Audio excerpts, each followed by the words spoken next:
오늘도 찾아주신 여러분, 반갑습니다. 그럼 오늘의 사연을 시작하겠습니다. 인생을 살다 보면 여러 종류의 사람을 만나기에 누구나 한 번쯤은 본 적이 있을 겁니다. 일종의 편가르기를 좋아하는 사람들 말이에요. 저 역시 어린 시절에 무리가 나뉘고 친구가 나뉘고 어떤 순간에 따돌림을 당하는 사람도 생기는 걸 많이 본 적이 있습니다. 그런데 문제는 성인이 된 이후에도 그게 지속된다는 거였어요. 이를테면 요즘 많이 문제가 되고 있는 직장 내 따돌림과 같은 문제예요. 늘 자신의 편을 만들어 누군가를 소외시키는 그런 사람들을 보면 이해가 되는데요. 왜 그럴까요? 해님은 지금 시아한테 무슨 일이 있나요? 어떤 마음의 질환이 그 사람이 그런 행동을 한 게지 자기가 부족한 부분을 채우는 건가요? 많이 고민해봤습니다. 하지만 그것이 가족 중 한 사람이었다는 것은 상상 이상으로 어려운 일이었죠. 같은 가족과 함께 사는 사람이 다른 가족을 외면하다니 상상만 해도 끔찍합니다. 않았나요? 그런 상황이 실제로 벌어진 걸 보게 됐습니다. 내 경우에는 시어머니가 그런 상황이었습니다. 시어밀 씨에게는 셋의 자식이 있었고 우리 시어봉은 막내 아들이었어요. 결혼 전에도 그니까 사귀는 당시에도 저는 시어버지가 내 마음에 나쁜 이로 보였긴요. 저는 그저 남자친구에게 전해준 이야기만을 놓고 보면 세상이 포악하고 고약한 사람일 것으로 생각할 수밖에 없었습니다. 그러나 막상 결혼 후에 저는 제 아버지를 평가하게 되었을 때 그는 전혀 그런 사람이 아니었어요. 제가 본 아버지는 너무 외로웠고 슬펐어요.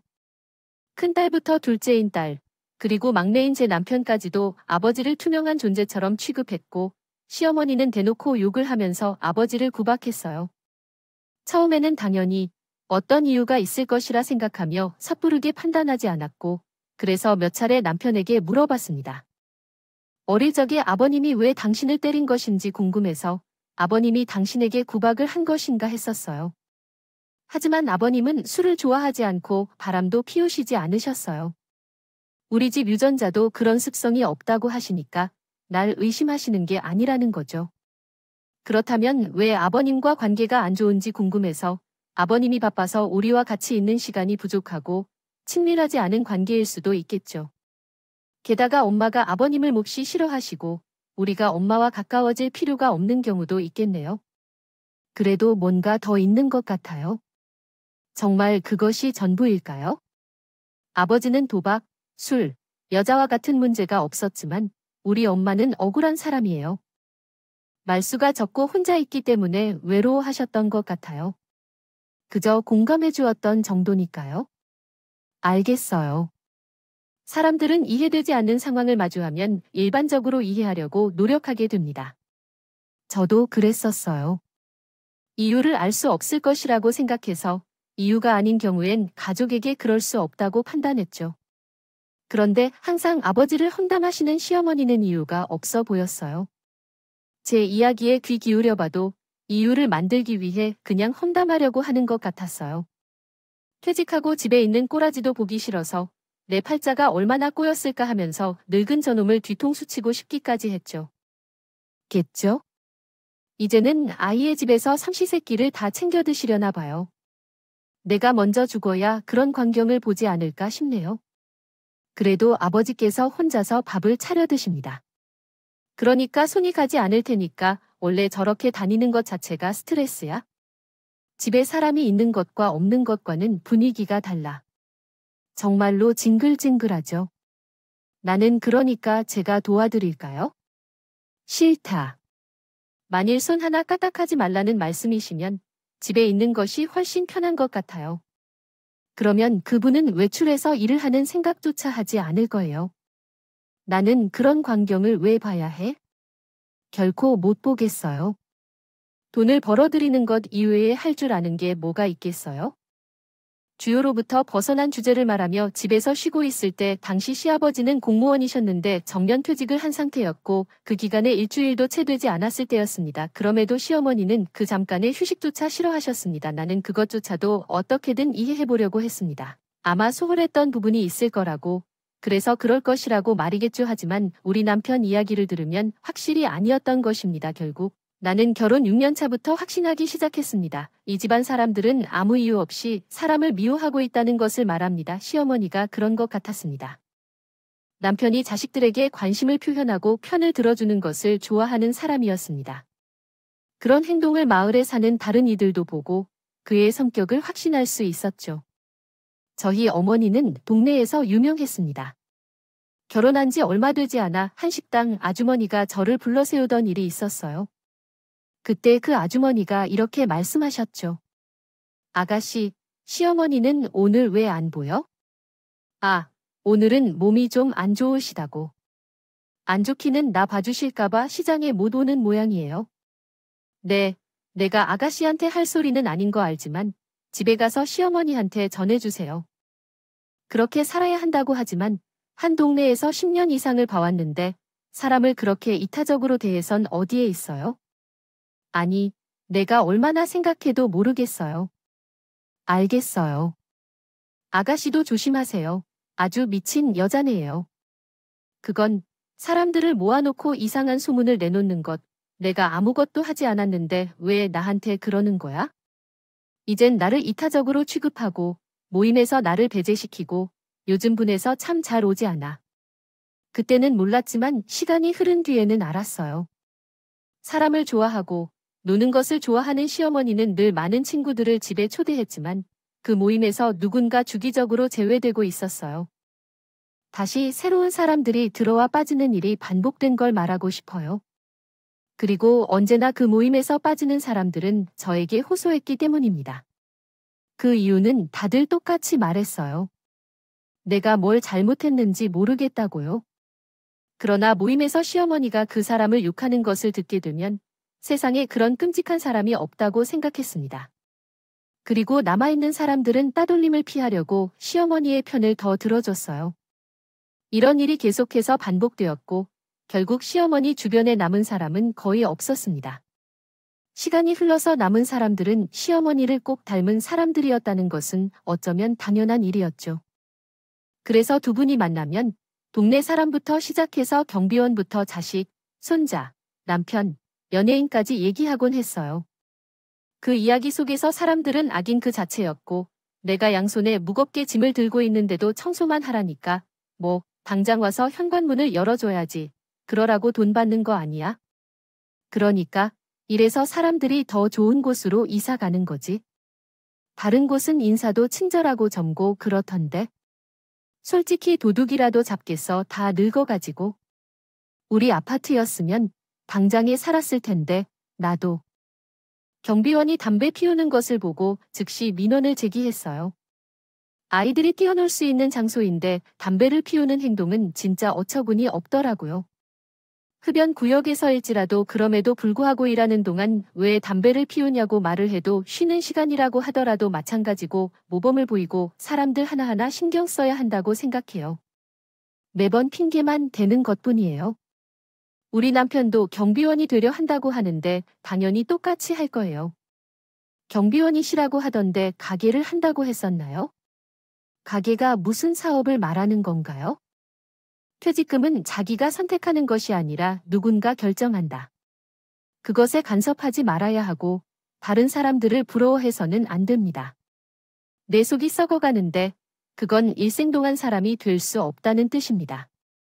아무리 말을 해도 상대방은 자기 방식대로 하고 돈을 아끼는 것을 보면 속이 뒤집힌다는 뜻이에요. 항상 누군가를 험담하는 것을 좋아하는 시어머니의 친구도 시아버지에 대해 칭찬하는 말을 하기도 했지만 그것을 바꿀 수는 없었어요. 결국 결론은 제외한 모든 사람이 미쳤거나 미쳐가는 두 가지 중 하나였어요. 그런 시어머니에게 점점 지친 것이 사실이에요. 듣기 좋은 소리를 계속해서 듣다 보면 괴로워요. 매번 누군가를 욕하거나 짜증을 내는 이야기를 듣는 것은 고통스러운 일이에요. 그래서 저는 반발심이 생겨서 먼저 남편을 설득하기 시작했어요. 이제 당신은 돈을 벌고 사회생활도 하니까 아버지가 이해를 못하는 거죠. 솔직히 말하자면 요즘에는 진짜 대단하다는 생각도 들어요. 매일 일을 하면서 집에서도 집안일까지 도왔던 것 같아요. 하지만 왜 아버님 이야기만 나오면 반사를 하는 건지요. 아마도 어린 시절의 추억이 없어서 그런 것 같아요. 그러더군요.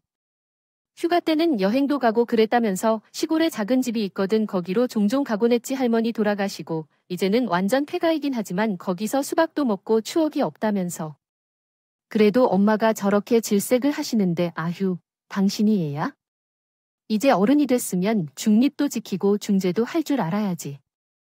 지금 아버님 하시는 것 좀 봐. 제대로 쉬지도 못했는데 퇴직하자마자 경비일까지 하고 계셔. 아버지가 일을 좋아하시는 건가? 아이고, 그럼 입장을 바꿔놓고 생각해봐. 내가 당신이 퇴직하면 바로 일하라고 하면 좋겠어. 우리 집에 솔직히 누가 이미 있어? 며느리인다. 그게 불가능하니까? 당신도 이해할 수 있도록 말하고 싶어요. 솔직히 우리 아빠가 생각나면 좀 그래. 처음에는 남편에게 자신의 의견이나 의지가 없었지만 어린 시절부터 그렇게 배워서 그렇게 행동해왔던 거였어요. 오랜 시간 동안 엄마는 불쌍하고 가여운 사람으로 아버지는 피도 눈물도 없는 엄격한 사람으로 교육받아서 그렇게 행동한 거였어요. 그래서 자기 자신도 왜 아버지를 기피하는지 모르고 있었어요. 그래서 아주 조금씩 그 인식을 바꿔나가기 위해 남편을 설득해 나갔어요. 그 중에 입장을 바꾸는 것이 가장 효과적이었고요. 그렇게 해서 어느 날 가족들이 다른 것들도 변화하게 되었어요. 남편이 가족들과 함께 한자리에서 시아버지를 비방하는 일도 있었습니다. 엄마, 좀 적당히 해. 아버지의 업무도 있으니 집안일은 엄마가 해야 하는 거 아니야? 아니야. 애초에 가정주부가 왜 가정주부인데 엄마 스스로도 그것이 일이라고 생각한다면서 그것을 왜 아버지에게 떠넘기는 거야? 너 지금 뭐라고 했어? 아들아. 매번 지겨워서 그래? 아니, 적당히. 몰라. 엄마도 물론 힘들었겠지만 그게 왜 아버지를 욕할 이유야? 가정주부가 된 건 아버지 때문이야? 앞뒤가 맞아야 나도 이야기를 나누지. 보면 크게 이유도 없으면서 대체 왜 그래? 왜? 이유가 없는데 내가 이날까지 어떻게 살아왔을까요? 새 아이를 낳았다는 것을 솔직히 털어놔야겠어요. 밖에서 하루도 쉬지 않고 일하는 사람은 더 어렵지 않을까요? 아무래도 엄마가 우리를 키우면서 크게 고통을 겪은 적은 없었으니까요. 어릴 적 누나들을 모두 합쳐도 20년이 채 되지 않을 텐데 아빠는 그보다 훨씬 더 일을 많이 했었죠. 그때 우리 집은 거의 초상집과 다를 바가 없었습니다. 시어머니는 너무 슬프다며 울고 난리를 쳤는데 그 타격으로 우리 남편은 며칠 동안 시어머니께서 용서해주길 기대하던 일이 있었어요. 그래서 아예 밥을 먹기 싫어했죠. 죽어버리겠다는 말로 협박을 하는 이유였어요. 그런데 정확한 날짜를 기억하지 않지만 아마 그날이었거나 다음 날이었는데 시아버지가 남편에게 퇴근길에 귤 한 봉지를 주셨어요. 남편은 받는 모습이 혼란스러워 보였습니다. 아마 제가 엄청난 설득을 한 것보다 그게 더 효과가 있었던 것 같아요. 시어머니는 그 귤을 싫어했지만 남편은 그 이후로도 전혀 꿈쩍하지 않았어요. 그래서 그 화살은 뜻밖에도 저 같은 아내에게 날아와서 이래서 자식을 키워봤자라는 소리를 들었어요. 너도 애 낳아봐라. 내가 지한테 어떻게 했는데 날 배신하고 지 애비 편을 돌 수가 있니? 그러게요. 난 이 일을 평생 내가 죽을 때까지 기억할 거예요. 감히 내 심장에 못을 박아서 그 인간이 얼마나 날 못살게 굴었는지. 근데 어머님, 혹시 아버님이 큰 사고를 치신 게 있나요? 그냥 지긋지긋한 거예요. 꼭 큰 사고를 쳐야 누굴 싫어하니. 난 당장이라도 이혼하고 싶어요. 공무원을 좋다고 해서 결혼을 했더니 큰 돈을 벌기만 하래. 아니면 남들처럼 해외여행을 보내줘. 휴지까지 아껴가면서 그렇게 구차는 남편을 보고 있으면 속에서 불이 나 내가. 그렇죠. 아버지께서는 아껴주시긴 하지만 가족들에게까지 그러라고 하지는 않으시니 그걸 보는 것은 스트레스를 받지는 않는 줄 알겠지만 아주 잘난 체 하실지라도 그리고 요즘 제가 느끼는 것은 너무 당당하고 있으니 남편도 나한테 진라를 하는데 이런 식으로 내가 똑바로 서 있으니 알아야 돼. 집안에는 여자가 중심에 서 있어야 하는데 내 어머님, 날 이따금 작게 반발하는 모습에 마음에 들지 않았던 모양이라고요. 시어머니는 어느 순간부터 저를 투명인간 취급하기 시작했거든요. 더구나 그건 시누이들이 방문하는 날에 정점을 찍었어요. 따돌림이라는 것은 생각보다 정말 사람을 미치게 만드는 것이라는 것을 처음으로 알게 되었습니다. 제가 식탁에 앉으면 모두가 일어나서 나가고 제게 식사를 차리게 하고는 외식을 하고 오는 등 정말 유치하기 그지없는 일이었지만 상처받는 일만 골라서 하더군요. 하지만 저는 시아버지처럼 그냥 순응하고 당하는 것은 아닐 거라 생각했죠. 뭘 해야 할까요? 아주 강한 반발심이 들어 시아버지에게 더 잘하게 되었습니다. 아버님, 식사는 하셨나요? 오늘은 시아버님이 좋아하시는 복숭아를 사왔는데 금방 식사를 차려드릴 테니까요. 끝나고 복숭아도 드세요. 그래. 고마워요, 아가. 에이, 고마워요. 저도 복숭아를 엄청 좋아해요. 얼른 씻고 식사부터 하세요. 그래. 그러면 그때 시어머니의 얼굴색은 무지개와 다르지 않았어요. 파랗게 질렸다가 붉어지다가 했대요.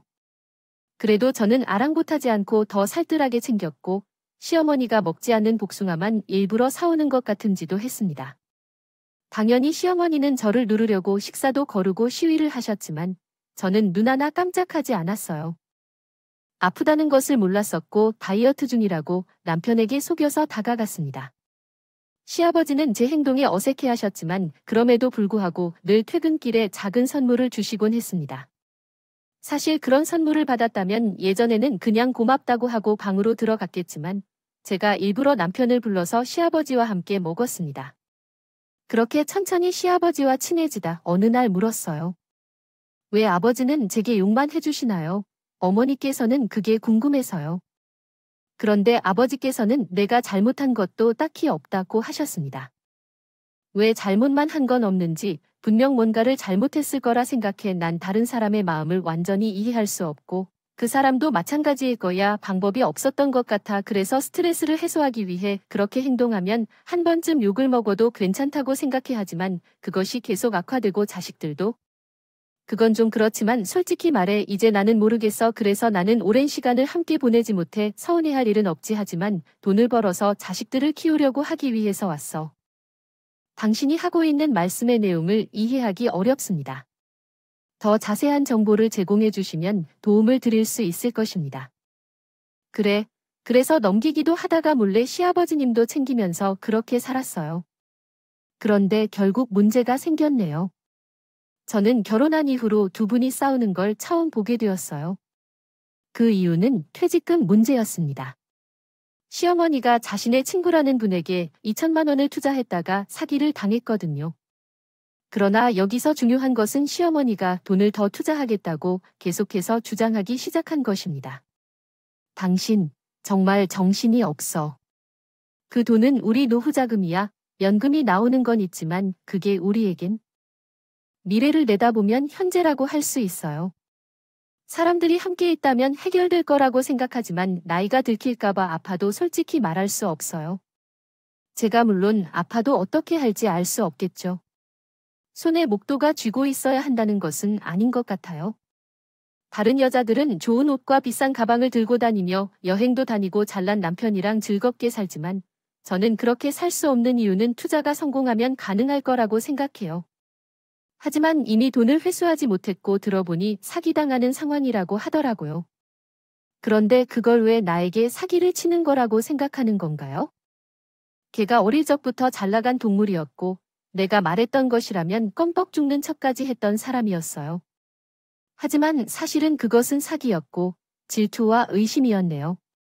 시끄럽고 돈을 즉시 내놓으라면서 내 퇴직금에 대한 권리가 있다고 주장했어요. 이것은 누구에게나 사기라고 보여요. 해외에서 돈 거래하여 한국에 싸게 들여오겠다는 설명부터가 그랬죠. 그런 유형의 사기들이 많았기 때문에 심지어 어머니조차도 그것을 막으려고 했어요. 그런데 과연 어느 순간부터인지 모르겠지만 시어머니까지도 엄마에게 돈을 되돌려달라며 소란을 피웠어요. 아마 짐작하기로는 그 돈의 일부를 주겠다고 회유한 것이 통하긴 했는데 우리 내외와 시아버지는 계속 반대했고 이 문제는 점점 커져서 이혼 이야기까지 오가게 되었네요. 정말 모든 게 순식간에 일어난 일이었어요. 이혼은 퇴직금을 쓰는 문제와는 결정체가 달랐습니다. 아무래도 아버지에 대한 안 좋은 생각만 하는 시누이들은 물을 만난 물고기처럼 이혼을 불추기 시작했고 이른 걷잡을 수 없을 정도로 커져서 결국에는 협의 이혼을 하게 되었어요. 우리는 그 중간에서 중재를 하다가 결국 시어머니에게 절연 통보까지 받게 되었어요. 아버지께 꾸지람을 받으면 뭔가 떨어질 것 같아요. 어머님, 왜 그런 말씀을 하세요? 가식 떨지 마세요. 그리고 그 사람 돈 없어 개털이야? 넌 줄을 써도 한참 잘못 썼다고 해. 그리고 하나뿐인 아들, 나도 그런 것 필요 없어. 계집년의 말에 휘둘리는 게 싫어. 너, 그거 아니야. 아들 낳은 여자는 길바닥에서 죽고 딸 낳은 여자는 비행기 안에서 죽는다는 거야? 난 계집년의 말에 휘둘리는 아들 말고도 딸이 둘씩이나 더 있다고 말해야지. 그때 가만히 듣고 있던 남편이 갑자기 소리를 지르며 말했어요. 엄마, 적당히 해야지. 똑같네. 이제 보니. 지혜비랑 똑같네. 어차피 너희 아버지는 길가에 죽을 것 같아. 정말 괜찮아 보여?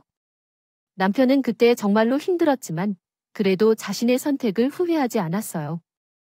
자신도 돌이켜보니 어머니의 눈밖에 나는 게 두려워서 그렇게 행동했던 것 같다며 반성을 했어요. 그래서 우리는 따로 살게 되었고 아버님을 모시게 되었고 그렇게 시간이 흘렸지만 놀라운 건 시어머니가 한 투자가 정말로 이루어졌다는 거였어요.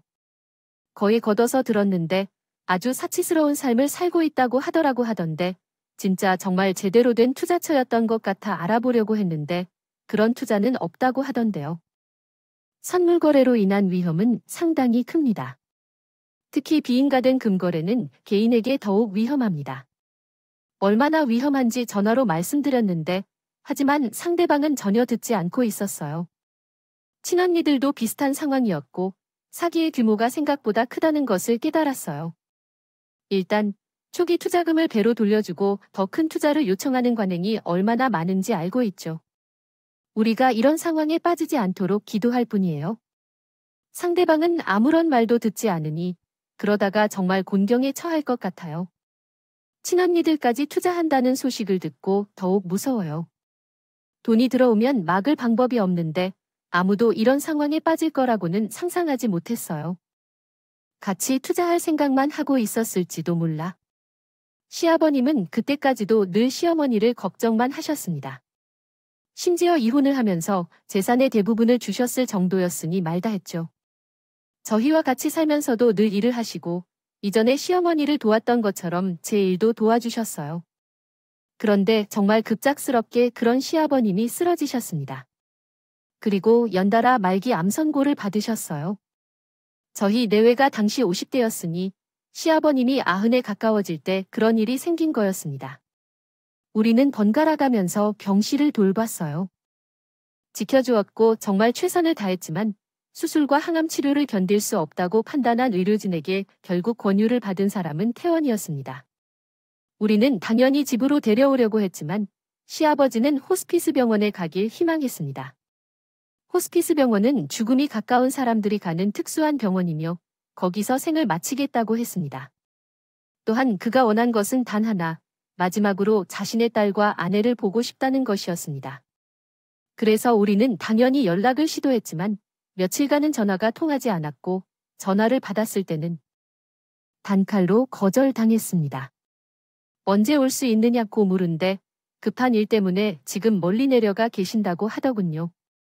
금방 올 것이라고 하셨지만 몸이 안 좋으신데 너무 무리하면 안 된다고요. 하던 일을 마무리하고 오라고 해도 된다고 합니다. 이렇게 전달해 줄게요. 걱정 마세요. 그런데 새빨간 거짓말이었어요. 연락이 단 날 해외여행 때문에 못 온다는 통보를 받았거든요. 비행기 특가로 싸게 나왔다며 유럽에 가기로 결정했다고 하더군요. 여행을 마친 지 3주 후에 신우들도 시어머니와 함께 떠난다고 오겠다고 말했다. 그러나 그 이후의 말들은 더 충격적이었다. 아버지가 돌아가면 두 사람 모두 상속을 포기할 거라고 해줘. 암 치료를 받았다면 너희들도 그것을 받아야 하고 아버지는 돈 하나도 없이 빚만 남게 될 거야. 아, 근데 사망보험금은 나눠야 된다는 걸 알잖아. 그걸로 투자할 수 있는 게 있는데. 네, 정말 너무하지 않아? 어떻게 자신의 아버지에게 그런 말을 할 수 있어? 현실적인 이야기지만 그럼 뭐. 울기라도 하자. 어차피 누구나 죽는데. 그리고 아버지가 우리에게 뭘 해줬어? 돈도 엄마가 준 거야? 우리는 그걸 번 사람이 아버지라는 것을 알아요? 어째서 그렇게나 모욕적으로 행동하는지 모르겠어요. 아, 짜증나. 여행을 떠나기 전까지 이런 말들을 듣고 참는 수밖에 없나 봐요. 정말 몸이 떨리는 정도로 저는 그들을 용서할 수 없었어요. 제일 중요한 사람인데 너무 마음이 아팠죠. 아버지는 병상에 누워 자신의 딸들과 아내와의 추억을 이야기하곤 했는데 그들은 자신들의 돈과 어떻게 모은 것인지도 모르는 원한만 품고 있었죠. 그래서 남편과 함께 그 사실을 필사적으로 숨겼어요. 사고가 나면 어떡하겠어요. 어떤 일이 벌어졌는데 하루 이틀을 속이 않아도요. 마음은 편안해졌다. 결국 이렇게 마음의 준비를 하라는 말을 듣게 되었어요. 시아버지께서 마지막 숨을 거두실 때 남편과 나, 그리고 우리 아이들이 곁에 있었습니다. 우리는 진심으로 울었고 아버지께서 마지막 순간에 호흡기를 떼고 우리에게 이야기를 해주셨어요. 거짓말을 하고 고맙다고 말해주셨어요. 우리 며느리, 우리 아들, 손주들은 모두를 알아차릴 만큼 알지만 모른 척 해주셨어요. 그리고 마지막으로 전하고 싶은 말은 종이에 따로 적어두었어요. 아빠, 아버지. 그 소리가 좋네요. 진짜로 좋아, 내 아들아. 미안해요. 그러니까 미워해서 죄송해요, 아빠. 괜찮아. 너희 엄마를 너무 미워하지 말라. 장례식을 치르면서 시누이와 시어머니가 나타났었어요. 다른 이유가 아니었고 조의금이 들어왔을 때 나는 그 모든 것을 가져가려고 했던 거야. 그래서 남편이 굉장히 화를 냈지만 난 제지했어. 단지 그렇게라도 얼굴을 볼 수 있다면 좋을 것 같다고 했어요. 나도 속이 끓었지만 시아버지의 유언을 지키려고 최선을 다해왔어요. 하지만 문제는 그 후에 발생했어요. 보험금으로 어느 정도 빚을 정리는 했지만 병원 간호사로서 일을 그만두게 되었어요. 남편이 혼자 외벌이를 해야 했던 경우에 그 당시 아이들이 대학에 입학을 앞둔 상황이었기 때문에 부담이 더 컸습니다. 사람은 때로는 혐오스러울 정도로 고통스러운 순간이 있었죠. 그렇게 좋은 사람이 세상에 존재하지 않는다는 슬픔도 잠시 현실에서 도망치고 싶어진 적이 있습니다. 그러다가 어느 날 저와 남편 둘 다 굉장히 힘들었고 배달 아르바이트를 해볼까 생각했던 때였습니다. 그런데 그때 갑자기 시아버지께서 생각나게 되었고 남겨주신 편지를 그때서야 읽게 되었습니다. 그 쪽지 안에는 고마웠던 말들과 함께 행복했던 추억이 적혀 있었죠. 울고 웃으면서 한 장씩 읽어갔어요. 그런데 마지막 장에는 글 대신 그림이 있었어요. 거기엔 주소와 집 모양에서 X 표시된 곳이 있었죠. 이게 뭐지? OX란 건가? 맞아. 이게 그거야. 알았어. 알아볼게. 아빠가 우리 어릴 때 해준 보물찾기랑 여기는 시골집이니까 거기서 팔리지 않는다는 게? 그 패가 그거야? 응, 우리 거기 가보자. 며칠 뒤 시골로 가는 길에서 우리 가족은 총출동했어요. 보물을 찾으러 간 것이 아니었고 단지 한 번 정리를 해야 했기 때문에 그곳에 팔기로 결심을 했던 마음이었어요. 여기는 아주 한적한 숲속에 위치해 있었어요. 남편은 그곳을 정리하고 판매하는 것을 꺼려했지만 현실적으로 돈이 필요했기 때문에 어쩔 수 없었어요. 그래서 우리는 거의 4시간을 달려서 도착하고 청소를 시작했어요. 남편은 편지를 들고 주변을 파기 시작했죠. 저와 아이들은 그 모습을 보고 웃긴 넘겼지만 남편이 얼마나 진지한지를 알 수 있었어요. 결국 거들게 되었다. 어린 시절로 돌아간 듯해서 그렇게 보물찾기가 시작되었습니다. 그런데 1시간가량 부엌 아궁이 근처를 파던 막내가 소리를 질렀어요. 엄마, 돈이야, 돈. 정말로 거기에는 돈이 잔뜩 있었습니다. 김장 봉투에 겹겹이 쌓인 거액의 돈을 파내는 것만으로도 힘이 들 정도였습니다. 그리고 남편은 그곳에서 편지를 또 발견했습니다. 잘 찾았다는 칭찬과 함께 연금과 퇴직 후에 벌었던 돈 모두를 너희가 쓰길 바란다는 짧은 이야기가 적혀 있었습니다. 아이들과 안도하는 저 사이에 기뻐하는 남편은 쓰러졌어요. 가시도 중독으로 이렇게 돈만 벌다 보니 아빠, 왜, 그것을 보면서 저 또한 눈물이 주르륵 흘렸어요. 뒤이어 아이들도 오는 것이었습니다. 마침내 우리 가족 모두가 서로의 어깨를 잡고 한참을 울었어요. 저희는 여러 해간의 노력 끝에 이 돈으로 여기에 집을 지으려고 합니다. 아이들도 동의하고 남편도 가장이 좋아했어요. 펜션을 짓고 손님들이 오면 고마워하며 그렇지 않으면 잘 살아갈 수 있다고 생각하였습니다. 그 위에 그렇게 해서도 생전에 가장 좋아했던 곳으로 생전에 가장 좋아했었기를. 시아버님의 추억을 지키고 싶었습니다. 비록 아이들과 떨어져 생활하는 것이 조금 걱정되긴 했지만 막내가 대학 기숙사로 들어가겠다고 해서 저희도 결정하기 어렵지 않았습니다. 그래서 모든 것이 결정되고 우리의 삶은 차츰 안정을 찾아갔어요. 그러나 예상대로 우려했던 문제가 나타났습니다. 시어머니와 시누이들이 모두 사기를 당하게 되었죠. 받은 이자까지 더해서 최대한 끌어 투자했던 것이 결국 모두 날아가 버렸어요. 가능성이 크게 해서 시아버님의 조의금까지 빼앗겼을 수도 있습니다. 뒤늦게 남편에게 도움을 요청했지만 결국 남편은 가족을 외면했어요. 험한 상황에서도 너희라도 우리 집에서 지내야 한다. 나는 이혼당하게 느껴지고 있다. 우리 엄마는 언제든지 나에게 도와줬는데 이제 와서 그녀를 모셔야 한다고 생각하냐? 우린 가족이고 아빠도 가족이라는 사실을 잊지 말아야 한다. 그런데 누나는 어떻게 했을까? 엄마를 돈 버는 기계로만 생각하고 아프다고 할 때도 고장났다고 생각했을까? 난 그렇게 생각하지 않아. 누나들이 받은 것처럼 엄마에게 해주었단다. 우리는 오래전에 절연됐으니까 그것을 알아. 아빠가 우리에게 뭘 해줬을까? 해주지 못한 건 뭘까? 때리고 구박했어. 누나도 정신 차려야 했고 아빠가 살아계셨다면 누나는 아빠를 가장 먼저 찾았을 거야. 그래왔으니까 누나는 그런 말 할 자격이 없어. 이렇게 생각해. 신의 한 명은 파산을 당했고 다른 한 명은 이혼을 했으며 어머니와 함께 살게 되었습니다. 그와 동시에 그들은 매일 싸우며 집 전화번호를 번갈아가며 이야기를 나누고 때로는 서로를 욕할 정도로 친절하지 않았습니다.